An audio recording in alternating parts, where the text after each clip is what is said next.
Sa ibang balita, ngayong araw maghahain ng reklamo ang TV5 laban sa pagpapataw ng preventive suspension sa TV program ng Tulfo Brothers na T3. Ayon sa TV5, ang hakbang na ito ay bantaraw sa kalayaan ng broadcast industry sa Pilipinas. Balitang hatid ni Lala Roque. Okay, thank you. Thank you, gentlemen.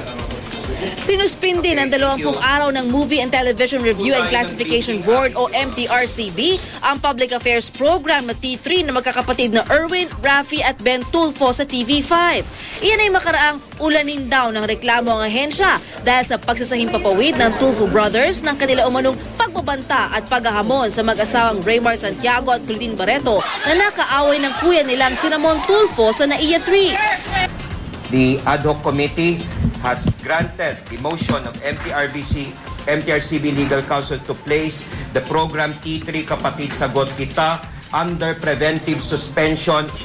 Ayon sa MTRCB, unanimous ang hatol na suspensyon sa naturang programa habang umuusad na ang adjudication hearing ng komite. Nilinaw naman ng MTRCB na wala itong kapangyarihan na parusahan ng mga host ng T3. Inendorso na nila ito at ipinauubaya sa kapisanan ng mga broadcaster ng Pilipinas o KBP kung saan miyembro ang TV5.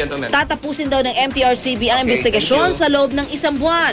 Doon malalaman kung papalawigin pa ang suspensyon o tuluyang makakansila ang show ng Tulfo Brothers. Ang TV5 umalma sa nila'y illegal na preventive suspension sa T3. Maghahain daw sila ng reklamo laban sa MTRCB. Wala silang power to close down a news program. Wala sa batas nila yon. Gumawa nun. Magko-comply tayo dun sa suspension order pero hindi natin sinasabi na tama yon. So maghahain kami ng demanda. Ayon sa TV5, ang ginawang aksyon ng MTRCB ay bantaraw sa kalayaan ng broadcast industry at ng iba pang news programs. Violation ng press freedom yan eh. Yung talent, pagkakamali niya, di ba? So kung sa tingin nila may labag pang ibang batas, alam nila kung anong gagawin nila.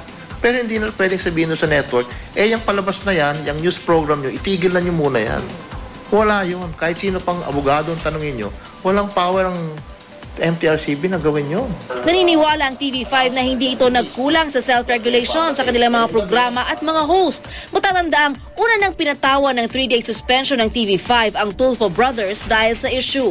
At sa kabila ng pagkwestiyon, susunod naman daw sa utos ang TV5. I have the greatest respect for the MTRCB chair.